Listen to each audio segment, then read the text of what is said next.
بسم اللہ الرحمن الرحیم بسم اللہ الرحمن الرحیم الحمدللہ رب العالمین وصلی اللہ علی محمد وآل محمد وعجل فرجہم۔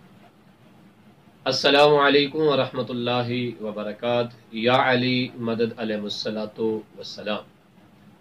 سلسلہ گفتگو ہر روز ایک فقہی مسئلہ سیکھنے کے اعتبار سے جاری و ساری تھا۔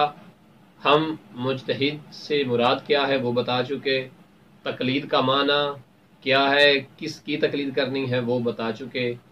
آج ہم بتائیں گے کہ جب ہم بتا رہے تھے کہ تقلید کسی جامع شرائط مجتہد کی کرنی ہے، جو شرائط بیان کیے تھے اس میں کہا تھا کہ عالم کی تقلید کی جاتی ہے۔ اب عالم سے مراد یہ ہے کہ جو اپنے زمانے کے تمام علماء فقہا میں سب سے زیادہ دین کو سمجھتا ہو اور دین کو باقیوں کی نسبت سب سے زیادہ جانتا ہو، اس کی جو ہے وہ تقلید کی جائے گی۔ یہ مراد ہے عالم۔ اب اس عالم کو پہچاننے کے طریقے کیا ہیں؟ تو آسان سے اس کے چند طریقے ہیں جو ہم اپنے دیکھنے والے اور سننے والوں کو بتائیں گے، تاکہ جس مجتہد کی تقلید کی جائے اس میں عالمیت والی جو شرط ہے اس کا خیال رکھا جائے۔ پہلا طریقہ یہ ہے عالم کو جاننے کا کہ انسان خود مجتہد ہو اور دین کو اچھے طریقے سے جانتا ہو، اور اس کے اندر یہ صلاحیت ہو کہ جب وہ ایک مجتہد جو مرجع ہے اس سے گفتگو کرے تو اس کی باتوں کو صحیح طرح سمجھ سکے۔ اس کے اندر شخصی طور پہ یہ صلاحیت ہو کہ یہ ان سے بات چیت کرنے کے بعد یہ پرکھ سکے، یہ جان سکے کہ یہ شخص واقعاً بہت بڑا عالم ہے اور علمی اعتبار سے دین کو تحقیق اور تفصیل سے جانتا ہے۔ ایک اور طریقہ بھی ہے، اور وہ یہ کہ انسان دو ایسے عالم عادل لوگوں کی گواہی کو قبول کر لے کہ جن کے اندر مجتہد جس کی تقلید کی جا رہی ہے اسے جاننے پہچاننے کی صلاحیت ہو۔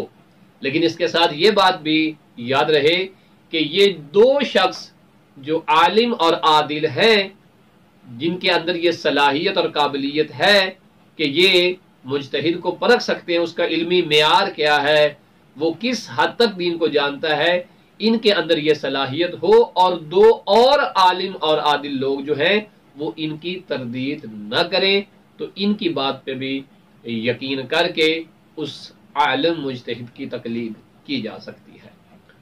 اور ایک اور طریقہ یہ ہے کہ کسی بھی عقلائی طریقے سے اور اہل علم حضرات سے مشاورت کرنے کے بعد جن کی باتوں پہ آپ کو اطمینان ہو جائے اور وہ اچھے لوگ ہوں، علمی لوگ ہوں، کسی بھی عقلائی طریقے سے عالم مجتہد کو پہچانا جا سکتا ہے اور پھر اس کی تقلید کی جائے۔ اگر ان صورتوں کا خیال نہ کیا جائے تو یاد رکھیے گا کہ پھر انسان کی حقیقت میں تقلید نہیں ہوئی ہے، اور جو وہ اعمال انجام دے رہا ہے ان کا اللہ ہی حافظ ہے۔ لہٰذا تقلید کرنے میں جلدی بالکل نہیں کریں، تقلید کو سمجھ کر اس کے بعد کسی عالم مجتہد کی تقلید کیجیے۔ وصلی اللہ علی محمد وآل محمد۔